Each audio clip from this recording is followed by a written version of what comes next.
అసెంబ్లీలో విడుదల చేసిన జాబ్ క్యాలెండర్పై మనతో స్పందించడానికి ఇక్కడ నిరుద్యోగులకు సంబంధించి కొంతమంది యువకులు ఉన్నారు. ఇప్పుడే వాళ్ళు జాబ్ క్యాలెండర్ కూడా తగలబెట్టారు. ఎందుకు అంటే నేను జాబ్ క్యాలెండర్ ప్రకటించిన తర్వాత మొత్తం పాలాభిషేకాలు చేస్తారు అది అనుకుంటే మీరు జాబ్ క్యాలెండర్ తగలబెడతారు ఎందుకు? దీనికి పాలాభిషేకం చేయాలి. ఈరోజు నిన్న కాంగ్రెస్ ప్రభుత్వం ప్రకటించిన జాబ్ క్యాలెండర్లో ఏమాత్రం పోస్టుల సంఖ్యను మెన్షన్ చేయకుండా మేము క్యాబినెట్లో నిర్ణయం తీసుకుంటాము, దీనికి చట్టబద్ధత కల్పిస్తామన్నారు. దీంట్లో ఏ చట్టబద్ధత ఉంది? దీంట్లో కనీసం ఒక సీఎస్ సిగ్నేచర్ లేదు. ఒక జీవోకి అథారిటీ ఒక ఇన్స్టిట్యూషన్కి అథారిటీ ఇచ్చినట్టు ఒక కాపీ సెండ్ చేసినట్లేదు. ఏమాత్రం సిగ్నేచర్ లేదు. ఒక వైట్ పేపర్ లాగా ఓన్లీ కేవలం జాబ్ క్యాలెండర్ ప్రకటించారు. దాంట్లో పోస్టుల సంఖ్య లేదు, దానికి ఏదైనా చట్టబద్ధత కల్పించినామని లేదు. కనీసం ఒక ఇన్స్టిట్యూషన్ దీన్ని ఫాలో అవ్వండి అని ఒక జీవో ఇచ్చింది లేదు. జీఏడీకి పంపించి దీన్ని ఫాలో అవ్వండి, ఈ డేట్లను ఫాలో అవ్వండి అని చెప్పింది లేదు, ఏదీ లేదు. కానీ ప్రభుత్వం మేము ప్రొటెస్ట్ చేసినప్పుడు మాత్రం 3 రోజులకు క్యాలెండర్ ప్రకటిస్తామన్నది, మేము ముట్టడి చేసినప్పుడు 4 రోజుల తర్వాత క్యాలెండర్ అన్నది, మొన్న అసెంబ్లీ సమావేశాల క్యాలెండర్ అంది. మేము ఎదురు చూస్తుంటే నిన్న క్యాలెండర్ ప్రకటించారు. దాంట్లో క్యాబినెట్ నిర్ణయం తీసుకొని ప్రకటించేంత దాంట్లో ఏముంది?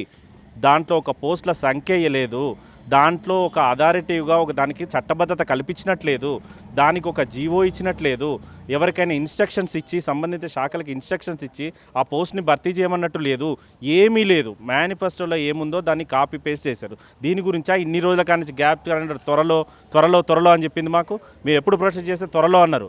కేవలం నిరుద్యోగులను చల్లార్చడానికి ఒక ప్రయత్నం చేసింది అనుకోవచ్చా కాంగ్రెస్ పార్టీ? ఖచ్చితంగా నిరుద్యోగుల్ని చల్లార్చడం కోసమే, వాళ్ళ ఆవేశాన్ని చల్లార్చడం కోసమే చెప్తే దాంట్లో పోస్టులు మెన్షన్ చేయలేదు. మీరు అన్నిటికీ శ్వేతపత్రం ప్రకటిస్తున్నారు కదా, మరి దీనికి శ్వేతపత్రం ప్రకటించండి. ఇప్పటివరకు ఎన్ని ఖాళీలు ఉన్నాయి, మేము ఇన్ని ఫిల్ చేయబోతున్నాము, భవిష్యత్తులో ఇన్ని ఖాళీలు ఏర్పడతాయి, ఏదైనా ఒకటైనా నిన్న అసెంబ్లీలో చర్చకు తీసుకున్నారా? అసలు చర్చనే కాదు ఇది, అసలు ఇది బిల్లే కాదు, ఇది కేవలం స్టేట్మెంటే అని బట్టి విక్రమార్క గారు చెప్పారు. స్టేట్మెంటా క్యాలెండర్ అంటే? మీరు మొన్న 3 రోజుల క్రితము క్యాబినెట్లో చర్చ అన్నారు, దాని మీద చర్చ జరిగిందా? కనీసం ఈ క్యాలెండర్లో ఏమైనా ఉందని ప్రతిపక్షం వాళ్ళు కానీ ఇంకో పార్టీ వాళ్ళు కానీ మాట్లాడడానికి అసలు చర్చ పెట్టకుండా ఒక స్టేట్మెంట్ ఇచ్చి వదిలిపెట్టారు. ఈ స్టేట్మెంట్ గురించి 3 నెలల కాడ నుంచి మేము దానికి చట్టబద్ధత తెస్తామంటున్నారు, దాన్ని అదన్నారు, ఇంకా చాలా చెప్పారు. అసలుకి ఒక కాపీ టీఎస్పీఎస్సికి పంపించినట్టు కూడా దాని వెనక లేదు. ఈ కాపీ దీన్ని ఫాలో అవ్వండి అని లేదు.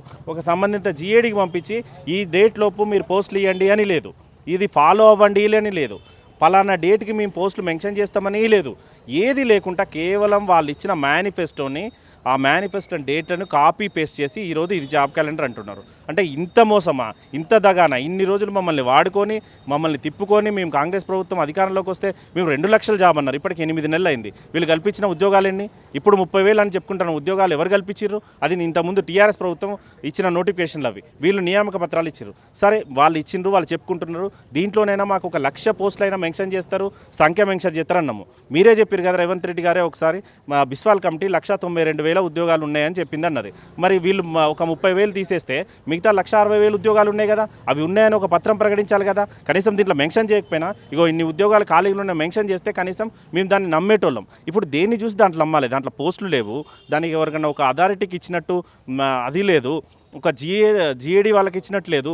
ఎట్లా నమ్మాలి? ఒకవేళ ఇది అమలు కాలేదు, మేము ఎవరిని అడగాలి? దానికి సుపీరియర్ ఎవరు? దానికి అథారిటీ ఎవరు? కనీసం దాంట్లో ఉందా? ఈ శాఖ అనౌన్స్ చేసింది ప్రభుత్వం చాలా గొప్పగా, దాని మీద మీకు నమ్మకం లేదా? కేవలం అది మా దృష్టిలో చిత్తు కాగితంతో సమానము. దాంట్లో ఏమీ లేదు. అది అమలు కాకపోతే మేము ఎక్కడికి వెళ్ళాలి? దాంట్లో పోస్టులు కలపాలంటే ఎక్కడికి వెళ్ళాలి? అది ఎవరు అమలు చేస్తారు? ఏ సంబంధిత శాఖ దగ్గరికి వెళ్ళాలి? ఎక్కడికి వెళ్ళాలని ఏ మాత్రం రాయలేదు. దాన్ని పట్టుకొని ఎక్కడికి వెళ్ళాలి మేము? అది అమలు అవుతుందని మా గ్యారంటీ ఏంది? మీరు 30,000 వేరే వాళ్ళు ఇచ్చిన 30,000 ఖాళీలు మేము భర్తీ చేస్తామన్నారు. సరే, మేము దానికి కూడా మేము ఇంకా 160,000 ఉన్నాయి కదా అనుకున్నాము. మరి ఇన్నిటికి శ్వేతపత్రం ప్రకటిస్తున్నారు కదా, నిరుద్యోగులకు శ్వేతపత్రం ప్రకటించండి. రేవంత్ రెడ్డి గారు పదే చెప్తున్నారు కదా, నిరుద్యోగుల వల్ల మేము అధికారంలోకి వచ్చినామని. మా నిరుద్యోగులకు మరి చెప్పండి, ఈరోజు ప్రకటించండి, మాకు నమ్మకం ఏర్పడుతుంది. ఇన్ని ఉద్యోగాలు ఖాళీలు ఉన్నాయి, మేము దశల వారీగా ఈ సంవత్సరము నెక్స్ట్ ఇయర్ పై చర్య చేస్తారని చెప్పండి. అసలు అలాంటి ఏం చర్చ లేకుండా జస్ట్ ఒక స్టేట్మెంట్ ఇచ్చి వదిలిపెట్టారు డిప్యూటీ సీఎం గారు. దాన్ని ఏ రకంగా నమ్మమంటారు? మాకు ఏ రకంగా చూసి మేము ఇప్పుడు 1 సంవత్సరం తర్వాత గ్రూప్ 2 నోటిఫికేషన్ ఉంది, మేలో ఉంది, 2025 మేలో ఉంది. మొన్నటి వరకు మేము ప్రొటెస్ట్ ఇంతగరం చేస్తే మాకు పోస్టులు పెంచమంటే 500 పోస్టులు పెంచిన వాళ్ళు మేము సంవత్సరం దాకా వెయిట్ చేసిన తర్వాత దాంట్లో పోస్టులు వస్తాయని మాకు నమ్మకం ఎట్లా పడుతుంది? సరే, నమ్మకం లేకపోతే మీ అథారిటీ కల్పిస్తున్నాము, ఈ అథారిటీ దగ్గరికి వెళ్ళేసి మీరు చెప్పండి, వాళ్ళు చూసుకుంటారు, లేదా మా దగ్గరికి రండి అని కనీసం ఒక స్టేట్మెంట్ అని ఇచ్చిరా? జస్ట్ ప్రకటన ఇచ్చి వెళ్ళిపోయారు. ఇదా మీ నిరుద్యోగుల మీద ఉన్న చిత్తశుద్ధి కాంగ్రెస్కి? ఇప్పటికైనా జాబ్ క్యాలెండర్లో పోస్టుల సంఖ్యను ప్రకటించాలి. వాళ్ళకి ఏ అథారిటీకి ఇస్తున్నాం మేము, వాళ్ళు ఎప్పుడు వాళ్ళ ఖాళీలు సంబంధిత శాఖలకు పంపిస్తారు, అవే అక్కడి నుంచి రిక్రూట్మెంట్ బోర్డుకి ఎప్పుడు వెళ్తాయి, అక్కడికి రిక్రూట్మెంట్ బోర్డుకి వెళ్ళిన తర్వాత ఏం జరుగుద్ది ప్రాసెస్, కనీసం ఇప్పటికైనా ప్రెస్ మీట్ పెట్టి ఇగో మేము ఈ చర్యలు తీసుకున్నామని చెప్పాలి. ఈ జాబ్ క్యాలెండర్ కేవలము మమ్మల్ని మా నుంచి వచ్చిన నిరసన ఆపడానికి తప్పితే ఇది దేనికి పనిచేయదు. దీని మీద ఏ ఒక్క నిరుద్యోగుడి నమ్మకం లేదు. ఇది కేవలం ఒక వైట్ పేపర్ మాత్రమే. ఓకే, అంటే గత ప్రభుత్వం 10 ఏళ్ళుగా ఏం చేయలేదు, నిరుద్యోగులను పట్టించుకోలేదు. మా ప్రభుత్వం నిరుద్యోగ ప్రభుత్వం. వచ్చిన వెంటనే జాబ్ క్యాలెండర్ కానీ లేకపోతే గ్రూప్ 1 పోస్టులు కూడా సంబంధించి పోస్టులను కూడా చేయడం జరిగింది. నిరుద్యోగులు ఏది అడిగితే అది చేస్తున్నాం అని చెప్పేసి కాంగ్రెస్ వాళ్ళు చెప్తున్నారు. కాంగ్రెస్ వాళ్ళు చెప్పిన మాటకే నేను అడుగుతా అండి. మా ప్రధాన డిమాండ్స్ ఏముండే? గ్రూప్ 1లో 1:100 చేయాలని ఉండే, గ్రూప్ 2లో పోస్టులు పెంచి పోస్ట్పోన్ చేయాలని ఉండే. ఈ 2 డిమాండ్లు ఏ ఒక్కటన్నా అయిందా? సగమే అయింది. గ్రూప్ 2లో పోస్ట్పోన్ మాత్రమే చేసిరు, పోస్టులు పెంచిరా? పెంచలేదు. పోస్టుల పెంపు విషయం వచ్చేటప్పటికి ప్రతిసారి జాబ్ క్యాలెండర్లో ఇస్తాం అన్నారు. ఏముందండి ఈరోజు జాబ్ క్యాలెండర్లో? దాన్ని కనీసం ఆథరైజ్ చేసిన ఆఫీసర్ ఎవరు ఏమన్నా మాట్లాడితే ఇవాళ దయాకర్ గారితో మాట్లాడితే వారు అంటారు అసెంబ్లీలో డిప్యూటీ సీఎం గారు అనౌన్స్ చేశారు కదా, అది దాని మీద కూడా మీకు నమ్మకం లేదంటే అసెంబ్లీలో చర్చకు చాలా అంశాలు వస్తాయి, చాలా ఆమోదిస్తారు. కానీ ఎంతవరకు అమలు అవుతున్నాయి రాష్ట్రాల్లో? మన రాష్ట్రం అనే కాదు, ఏ రాష్ట్రంలో చూసుకుని ఎంతవరకు అమలు అవుతున్నాయి? మీరే ఆ క్వశ్చన్ వేసుకొని దానికి సమాధానం చెప్పుకోవాలి. ఇంకొకటి ఒక చిన్న లాజిక్ అండి. ఇప్పుడు విద్యాశాఖ ఎవరితో ఉంది? సీఎం గారితో ఉంది. సీఎం గారు అనౌన్స్ చేయకుండా డిప్యూటీ సీఎం గారితో ఎట్లా అనౌన్స్ చేయించారు? జస్ట్ ప్రకటన మాత్రమే ఇచ్చిండ్రు, దాన్ని చర్చకు కూడా తీసుకురాలేదు. అంటే అక్కడ కంప్లీట్గా అర్థమవుతుంది కదా మేము ఏం చేసాము, ఎట్లా అవుతుంది అనేది కంప్లీట్. ఇక్కడ ఏమవుతుందంటే యూపీఎస్సీ కేరళ పిఎస్సీని ప్రామినెంట్గా తీసుకున్నాం, బేస్ వాళ్ళు తీసుకున్న రిఫరెన్స్తో మేము చేసామన్నారు. నేను సింపుల్గా 2025 యూపీఎస్సీ క్యాలెండర్ చూపిస్తా. ఈ క్యాలెండర్ ఎట్లా ఉంది? 2025ది అంటే క్యాలెండర్ ఈజ్ ఫర్ ఫ్యూచర్. ఎప్పుడైనా మీరు ఆల్రెడీ ఇక్కడ విత్ డేట్స్, నోటిఫికేషన్ డేట్ ఉంది, ఇంకా ఎప్పటి నుంచి ఎప్పటి వరకు అప్లై చేసుకోవచ్చు అని ఉంది, ఎగ్జామ్ ఎప్పుడు ఉంటుంది అని ఉంది. ఇక్కడ ఏ ఒక్క కాలంలో అయినా టెంటేటివ్ అని ఉందా? టెంటేటివ్ అని లేదు. టెంటేటివ్ అంటే అర్థం ఏందండి? టెంపరరీ. అంటే టెంటేటివ్ అంటే that can be changed accordingly. అంటే మీ ఇష్టానికి చేంజ్ చేసుకోవడానికి మాత్రమే మీరు క్యాలెండర్ ఇచ్చిండ్రు తప్ప మా మీద చిత్తశుద్ధితో ఇవ్వలేదు కదా మీరు క్యాలెండర్. ఇప్పుడు కూడా నిజంగానే రెస్పాన్సిబుల్ ఉంటే ఆ రోజు నిరుద్యోగుల తరపున అపోజిషన్ నుంచి ప్రతిపాదన పెట్టిండ్రు, చర్చ పెడదామని. ఎందుకు పెట్టలేదని గవర్నమెంట్ని నేను అడుగుతున్నా. అన్నీ మాకు అనుకూలంగా చేసిరు కదా, మాకు అనుకూలంగా చేసింది ఇది అని చెప్పండి. ఎందుకు చెప్పట్లేదు? ఆ రోజు చెప్పలేదు అంటే అక్కడ క్లియర్గా కనిపిస్తుంది కదా వాళ్ళు ఏం చేయలేదని. ఇప్పుడు మళ్ళీ ఏమన్నా అంటే మేము చేసినాం పాలాభిషేకాలు పూలాభిషేకాలు చేయమంటారు. ఇది కేరళ పిఎస్సికి సంబంధించిన ఒక ఎగ్జామ్ అండి, అది 2025ది ఇంక్లూడింగ్ రిజల్ట్ ఎప్పుడు ఇస్తామనేది కూడా టెంటేటివ్ డేట్ ఇచ్చారు. నువ్వు రిజల్ట్కి టెంటేటివ్ డేట్ మేము ఒప్పుకుంటాం, కానీ నోటిఫికేషన్స్కి కాదు కదా. మీకు తెలియదా నోటిఫికేషన్లు ఎట్లా ఇవ్వాలో? ప్రాసెస్ ఏమన్నా కొత్తనా? మేము ముందు నుంచి అడిగినాం పోస్టులు పెంచండి అన్నప్పుడు జాబ్ క్యాలెండర్ ప్రతిపాదన తీసుకొస్తే మేము చెప్పింది ఒకటే, జాబ్ క్యాలెండర్ కొంచెం లేట్ అయినా పర్వాలేదు, ప్రాపర్గా ఇంప్లిమెంటేషన్లోకి తీసుకురావడానికి ట్రై చేయండి అని చెప్పినాం. జాబ్ క్యాలెండర్తో మొత్తం సమస్యలన్నిటికీ పరిష్కారం, జాబ్ క్యాలెండర్ మొత్తం జిందా తెలిసిమాత అని చెప్పేసి పెద్ద కాంగ్రెస్ ప్రచారం చేసాం కదా. అంటే ఈ జాబ్ క్యాలెండర్ ఏమో మీకు సాటిస్ఫై లేదంటారు, మరి ఎట్లా మీకు సంబంధించి? ఎట్లా అయిందండి? ఇప్పుడు హై లెవెల్ కమిటీలు వేసినామంటారు, అదంటారు ఇదంటారు. ఎవరున్నారు అసలు హై లెవెల్ కమిటీలు వేస్తే ఇప్పుడు ఉన్న జాబ్ క్యాలెండర్ పీడిఎఫ్ నేను కూడా తయారు చేసి వదులుతా అండి. ఆడేమన్నా ఒక సీల్ ఉందా, ఒక సంతకం ఉందా, ఒక ఆఫీసర్ సంతకం ఉందా? పోనీ chief minister, deputy chief minister, ఏదైనా మినిస్టర్ అలా ఫోటోలన్నీ ఉన్నాయా కనీసం? ఖాళీ ఇప్పుడు ఇచ్చిన జాబ్ క్యాలెండర్ సింపుల్గా మాకేమనిపిస్తుంది అంటే ఎన్నికల ముందు మేనిఫెస్టో రూపంలో స్టేజీల మీద అనౌన్స్ చేసిరు, ఎన్నికల తర్వాత గెలిచిరు కాబట్టి అఫీషియల్గా అసెంబ్లీలో అనౌన్స్ చేసిరు, అంతే డిఫరెన్స్ తప్ప అందులో ఇంకా అసలు ఏం డిఫరెన్స్ లేదు. మీరు అంతా ఉన్నప్పుడు సరే ఇప్పటికిప్పుడు కాదు ఆ మాటకే మాట్లాడుకుంటే డిప్యూటీ సీఎం అప్పుడు చెప్పాల్సింది, దీన్ని మేము సంబంధిత శాఖలకు పంపిస్తాము, టీఎస్పీఎస్సీకి రిఫర్ చేస్తాము, దీన్ని ఫాలో అవ్వమని కొంచెం టైం పడుతుందని చెప్పాల్సింది. అట్లా చెప్పలేదు. ఓకే, దీన్ని నమ్మడానికి కనీసం అఫీషియల్ వెబ్సైట్లో ఏదన్నా అఫీషియల్ వెబ్సైట్లో పెట్టారా అండి? అఫీషియల్ వెబ్సైట్లో లేదు అంటే దాని అర్థమైంది ఇది ట్రాష్, ఎప్పుడంటే అప్పుడు చేంజ్ అవ్వచ్చు, ఎనీ టైం అన్నట్లే ఉంది. ఈ మాత్రం దానికి మీరు ఇచ్చి మేము ఇచ్చినామని డబ్బా కొట్టుకోవడం ఎందుకు? ఇస్తే ప్రాపర్గా ఇవ్వండి, ఇవ్వకుండా మమ్మల్ని ఎందుకు ఇప్పుడు వస్తే మళ్ళీ మేము అపోజిషన్ దగ్గరికి అక్కడిక్కడ వెళ్తే మీరు ఏజెంట్లు అది అని మాట్లాడతారు. అవునండి, మేము ఇప్పుడు ప్రధాన ప్రతిపక్షం దగ్గరికి పోకుండా ఇంకెక్కడికి పోవాలి? ఇప్పుడు మీడియా ముందు మా వాయిస్ వినపడాలి, దాన్ని ఎట్లా వినిపించగలుగుతాం మేము? ఏదో ఒక లీడర్ అయితే మాట్లాడాల్సి ఉంటుంది కదా మా తరపున. అట్లా మాట్లాడితే వాళ్ళ ట్రాప్లో ఉండమంటారు. మాకు సెల్ఫ్గా మేము వచ్చి బయటకు మాట్లాడితే మీకు ఏమంటారు, మీకు ఇచ్చినా చదువుకోవడానికి చేత కాదంటారు. మాకు చదువుకోవడానికి చేత కాకపోతే మేము ఎందుకు ఫైట్ చేస్తామండి? మాకు ఏం అవసరం అని ఫైట్ చేయడానికి? అసలు ఇవ్వాల్సిన వాళ్ళు మీరు ప్రాపర్గా ఇస్తే మాకు ఈ బాధ ఎందుకు ఉంటుంది? మీరు ఎంతసేపు ఉన్నా పిఆర్ స్టంట్ల కోసం పనిచేస్తున్నారు తప్ప చిత్తశుద్ధితో పనిచేయట్లేదు అని అయితే ఈ జాబ్ క్యాలెండర్ ఎన్ని రోజుల నుంచి నాంచిరండి జాబ్ క్యాలెండర్ అని. మేము గత 2 నెలల నుంచి ఫైటింగ్ చేస్తుంటే, పోరాడుతుంటే అన్ని సమస్యల మీద ఒక్క సమస్య కన్నా పరిష్కారం చూపించిందా గవర్నమెంట్ అని క్వశ్చన్ చేస్తున్నా. ఇన్ కేస్ సమస్యకు పరిష్కారం చూపిస్తే రండి అశోక్ నగర్ రండి, మాట్లాడండి మాతోటి. ఎందుకు రావట్లేదు అశోక్ నగర్కి? రావాలి. అంతకుముందు వచ్చిన వాళ్ళందరూ ఇవాళ ఎందుకు రావట్లేదు? అశోక్ నగర్లో ఉన్న లీడర్లు కూడా ఎందుకు మాట్లాడట్లేదు అని అడుగుతున్నాను నేను.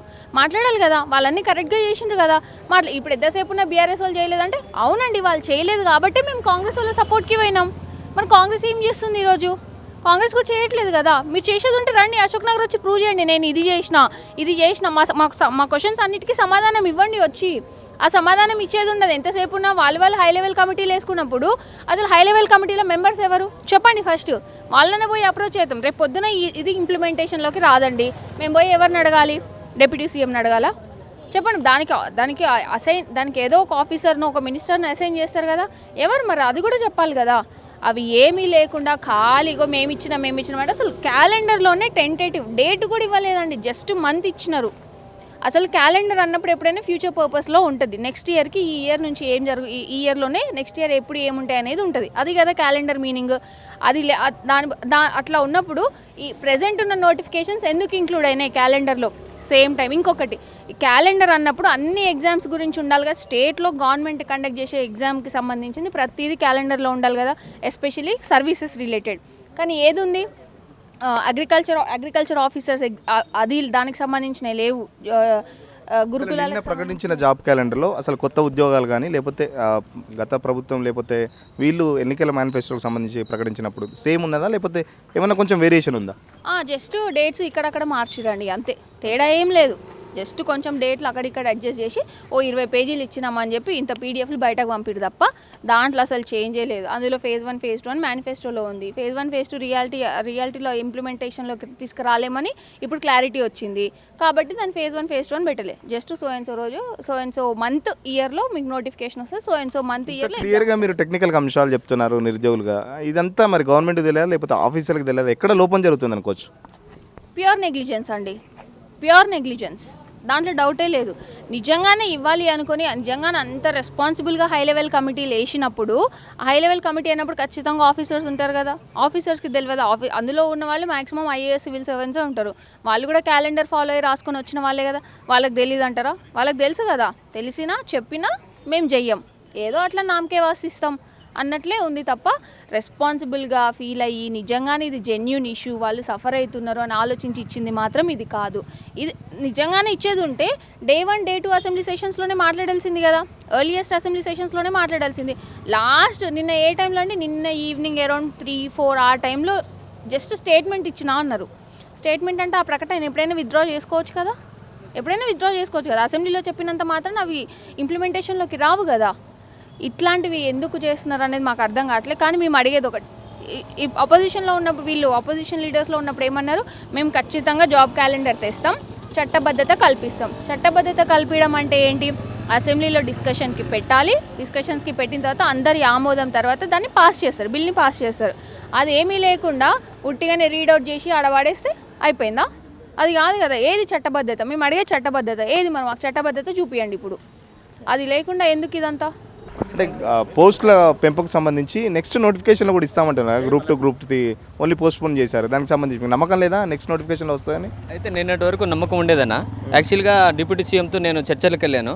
అందరితో డిప్యూటీ సీఎం గారు ఏమన్నారంటే నా ముందే, అంటే ఒక 20 మంది వెళ్ళాము మేము సెక్రటరీకి వెళ్ళినప్పుడు, మా ముందే కమిషనర్కి ఫోన్ చేసి, కమిషనర్ సాబు మరి పోస్టులు ఏమైనా ఉన్నాయంటే పెంచి డిసెంబర్లో ఏంటంటే సరే సార్ అన్నారు. కమిషనరే డిప్యూటీ సీఎం గారికి సరే పోస్టులు పెరుగుతాయి అలాగే డిసెంబర్లో కండక్ట్ చేస్తామన్నారు. సరే గ్రూప్ 2 పోస్టులు పెంచట్లేదు. సరే కనీసం ఆ జాబ్ క్యాలెండర్లో అయినా పోస్టులు మెన్షన్ చేయాలి. ఏ స్టేట్లో అయినా ఇదేందో నాకు అర్థం కాదు. కాంగ్రెస్ పార్టీ మేనిఫెస్టోలో డేట్తో సహా ఇచ్చారు కానీ పోస్టులు ఇవ్వరు. మళ్ళీ ఇది జాబ్ క్యాలెండర్లో డేట్తో సహా ఇచ్చారు కానీ పోస్టులు ఇవ్వు. అంటే పోస్టులు ఉన్నట్టా లేనట్టా మీరు కొత్తగా వచ్చే స్టూడెంట్కి ఇప్పుడు డిగ్రీ పాస్ అయ్యారన్న 2 లక్షల ఉద్యోగాలని వాళ్ళు జీవితాలు ఆగమవుతాయి. ఇప్పుడు 5-6 సంవత్సరాలు మా జీవితాలు ఆగమైపోతున్నాయి. మీరు మీ మాటలను నమ్మించి 2 లక్షల ఉద్యోగాలంటే ఇంకా కొత్తగా ప్రతి సంవత్సరం జనరేషన్లో 1,00,000 మంది బయటకు వస్తారు డిగ్రీలు చేసుకొని. వాళ్ళ జీవితాలు ఆగమైపోతాయి. మీరు ఏదో క్లియర్ కట్గా చెప్పండి. ఎందుకంటే నిరుద్యోగాలు ఒక్కసారి నిరుద్యోగిగా ఇంటికి వెళితే అతను ఎలాంటి స్థితిలో వెళ్తాడంటే ఒక మానసిక సైకో లాగా లేకపోతే మానసిక ఉన్మాది లాగా తయారవుతారు. మీరు మా జీవితాలతో ఆడుకోకండి. ఎందుకంటే ఒక పేరెంట్స్ మాకు ఎప్పుడైనా పైసలు పంపించేటప్పుడు బాధపడరులే కానీ ఇంకా నౌకరీ ఎప్పుడు వస్తుందని వాళ్ళు ఆలోచిస్తారు. వాళ్ళు గోల్డ్ కానీ భూములు కానీ తాకట్టు పెట్టినా అమ్మినా మాకు చెప్పకుండానే జరుగుతాయి మొత్తం. కానీ వాళ్ళు ఎంతసేపు మా నౌకరీ గురించి ఆలోచిస్తారు, చెప్తారు. దయచేసి మాతో ఆడుకోకండి. మీరు ఇప్పటికైనా ఒక ప్రతి దానికి అప్పులైనాయి సరే, విద్యుత్లో కానీ తర్వాత రకరకాల స్కామ్ జరిగిందని శ్వేతపత్రం రిలీజ్ చేస్తున్నారు కదా. అసలు జాబులు ఎన్ని ఉన్నాయి? అయితే మా వల్ల అవుతుందా? ఇప్పుడు పక్క ఆంధ్రప్రదేశ్ ప్రభుత్వం ఉంది, రాగానే మా వల్ల కాదు కొద్దిగా ఆగండి అన్నారు. నువ్వు అలా కూడా చెప్పట్లేదు, ఏదో ఉచిత హామీలు చేస్తున్నావు. మా జీవితాలు ఒక 2-3 లక్షల మందితో జీవితాలు ఒక ఫ్రెషర్తో ఆడుకుంటున్నావు నువ్వు. దయచేసి ఇవాళ సాయంత్రం కానీ రేపటికల్లా మీకు 3 రోజులు టైం ఇస్తాము, కనీసం 2 రోజులైనా టైం ఇస్తాము. శ్వేతపత్రం రిలీజ్ చేయండి. కనీసం ఆ పోస్టుల సంఖ్య చెప్పండి. అసలు గ్రూప్ 2 పోస్టులు పెరుగుతున్నాయా లేదా చెప్పండి. మేము ఒక 2-3 రోజుల్లో కార్యాచరణ ప్రకటిస్తాము. ఇది అన్ని స్టేట్లో జిల్లాల నుంచి కనీసం నిరుద్యోగులు ఒకసారి భారీ ఎత్తునగా ఎక్కడో ఒక సభ పెడతాము. ఈసారి అయినా మీకు బుద్ధి చెప్తాం, బరాబర్గా చెప్తున్నాం. ఇప్పుడు అసెంబ్లీలో ప్రకటించినటువంటి బట్టి విక్రమార్క గారికి మేము ఒకటే చెప్తా ఉన్నాం. మన యొక్క జాబ్ క్యాలెండర్ ఏ విధంగా ఉంది, వేరే స్టేట్ యొక్క జాబ్ క్యాలెండర్ ఏ విధంగా ఉంది, ఇది బీహార్ యొక్క జాబ్ క్యాలెండర్ అండి. బీహార్ యొక్క జాబ్ క్యాలెండర్లో డేట్ ఇచ్చారు, రిజల్ట్ ఎప్పుడు ఇస్తామని ఇచ్చారు, అది మొత్తం క్లారిటీ అనేటువంటిది ఉంది. దాని తర్వాత అదేవిధంగా తమిళనాడు జాబ్ క్యాలెండర్ కూడా తీసుకోండి, అప్పుడే వేకెన్సీస్ ఇచ్చారు, తర్వాత డేట్ కూడా ఇచ్చారు. మొత్తం ఎన్ని డేస్ ఆ ఎగ్జామ్ జరుగుతుంది అనేటువంటిది క్లియర్గా ఉంది మొత్తం. కానీ మన యొక్క జాబ్ క్యాలెండర్లో ఎందుకు అలా ఇవ్వలేదు? మీరు ప్రామాణికంగా తమిళనాడు తీసుకున్నామన్నారు, తర్వాత యూపీఎస్సీని తీసుకున్నామన్నారు. కానీ మీ యొక్క ప్రామాణికం ఎక్కడ పోయింది? అసలు ఏం చేద్దాం అనుకుంటా ఉన్నారు ఈ స్టూడెంట్స్ని? అంటే భవిష్యత్తులో దీనికి సంబంధించి ఎలా ఉండబోతుంది మీ పోరాటం? జాబ్ క్యాలెండర్ ఒకటి మొత్తం అన్నిటికీ సమస్య పరిష్కారం అని చెప్పేసి ఇన్ని రోజులు ఊరించుకుంటూ వచ్చిన ప్రభుత్వం ఈ జాబ్ క్యాలెండర్ చూసిన తర్వాత మీకు ఎలా అనిపించింది? ప్రభుత్వం ఓకే, మా కష్టాలన్నీ ఒక జాబ్ క్యాలెండర్ ద్వారా మాకు ఏదైతే ఉన్నాయో అవన్నీ ఒకే సొల్యూషన్గా జాబ్ క్యాలెండర్ తీసుకొచ్చింది. మేము కోరుకునేది ఒకటే, మీరన్న చట్టబద్ధత కల్పించండి. అండ్ మీరు పెన్షన్ ఇప్పుడు ఏదైతే పోస్ట్ మెన్షన్ చేశారో దాంట్లో ఏ డిపార్ట్మెంట్లో ఎన్ని పోస్టులు ఉన్నాయి చెప్పండి. మాకు ఒక ఓపు ఉంటుంది. ఓకే, ఇన్నితో వస్తుంది, మీ ఇన్ని రోజుల నుంచి ఆగినాము, సరే మేము ఆగుతాము, ఇంకా 2 టైం ఉన్నారు, మీరు ఇచ్చిన టైంలో ఉన్నాయి, సరే అంతవరకు ఓపు ఉంది, సరే మీకు ఇంటి రోజుల నుంచి అయినా మేము జాబ్ కొట్టుకోబోతున్న ఒక ఓపు వస్తుంది, మీ పోస్టులు ఉన్నాయి కదా, ఓకే చేసుకుంటాము, ఇంకా కూర్చొని చదువుకుంటున్నాము, ఒక ఓపు కల్పించండి అంటున్నాము. ఏదో బిఫోర్ మేనిఫెస్టోలో ప్రకటించారో అలా ప్రకటించారు, ఇప్పుడు అట్లే ఓపు వస్తుంది చెప్పండి. ఇన్ని రోజుల నుంచి మీరు ఒక స్పష్టమైన క్లారిటీ ఎక్కైనా మీ రోడ్ల మీకు ఎక్కండి, మొన్న కానీ ధర్నాలు కానీ అవన్నీ చేసింది ఎందుకు? అందుకే కదా ఒక స్పష్టమైన నెంబర్ చెప్పండి. ఓకే, ఈ డిపార్ట్మెంట్ ఈ పోస్టులు ఇంత క్లియర్గా ఉన్నాయిగా, అదే అడుగుతున్నాం మేము. పెద్దగా మీరు ఇంకేదో చేయండి మాకు ఏదో చేయమంటున్నాం. పోస్టులు క్లియర్గా ఎన్ని ఉన్నాయో చెప్పండి, ఎప్పుడు పెడతారు చెప్పండి, దానికి ఒక చట్టబద్ధత తీసుకురండి. మీరు చట్టబద్ధత చెప్పారు, మాకేం ఎవ్రీ ఇయర్ అదే డిపార్ట్మెంట్ వాళ్ళకి వర్క్ చేసుకుంటాడుగా ఎవ్రీ ఇయర్ డిఫాల్ట్గా వచ్చేటట్టు చేస్తాను, దాన్ని బిల్లు తీసుకొస్తాను. బిల్లు ఇప్పుడు చట్టబద్ధత అంటే ఒక బిల్లు పెట్టాలి, చర్చ జరగాలి, ఆ బిల్లు పాస్ చేయాలి, దాన్ని ఫాలో అవుతారు డిపార్ట్మెంట్లో. అట్లా ఒకటి కలిపియండి, మీరు అన్నదాని ప్రకారమే చేయండి. మేము ఎక్స్ట్రా ఏం అడగట్లేదు. మరి సరే కొన్ని పాసిబుల్ అయితే కొన్ని కావు, కానీ మీరు అన్న 2-3 అంశాలని స్పష్టంగా క్లియర్గా చెప్పండి అని అడుగుతున్నాను. నిన్న అసెంబ్లీలో ప్రకటించిన జాబ్ క్యాలెండర్ కాదు, కేవలం అదొక చిత్తు కాగితం మాత్రమే. ప్రతిదానికి ఆ శ్వేతపత్రం రిలీజ్ చేసే ప్రభుత్వం ప్రతి అంశం మీద శ్వేతపత్రం రిలీజ్ చేస్తుంది కదా, అట్లాగే మా డిపార్ట్మెంట్కి సంబంధించి మా ఉద్యోగాలకు సంబంధించి ఏ డిపార్ట్మెంట్లో ఎన్ని ఖాళీలు ఉన్నాయని చెప్పేసి ఒక శ్వేతపత్రం రిలీజ్ చేయండి, అప్పుడే మిమ్మల్ని నమ్ముతాం. ఇది మాత్రం ఎట్టి పరిస్థితుల్లో జాబ్ క్యాలెండర్ కాదు, ఇది మాత్రం ఒక చిత్తు కాగితంగానే మేము చూస్తున్నాం. దీనికి సంబంధించి 2-3 రోజుల్లో మా కార్యాచరణ ప్రకటిస్తాం. ఇప్పటికైనా కాంగ్రెస్ ప్రభుత్వం దానికి సంబంధించి ఒక స్పష్టమైన వైఖరి తెలియజేయాలని చెప్పేసి ఇక నిరుద్యోగులు కోరుతున్నారు. కెమెరా పర్సన్ రాజుతో సురేష్, సిగ్నల్ టీవీ, అశోక్ నగర్ నుంచి.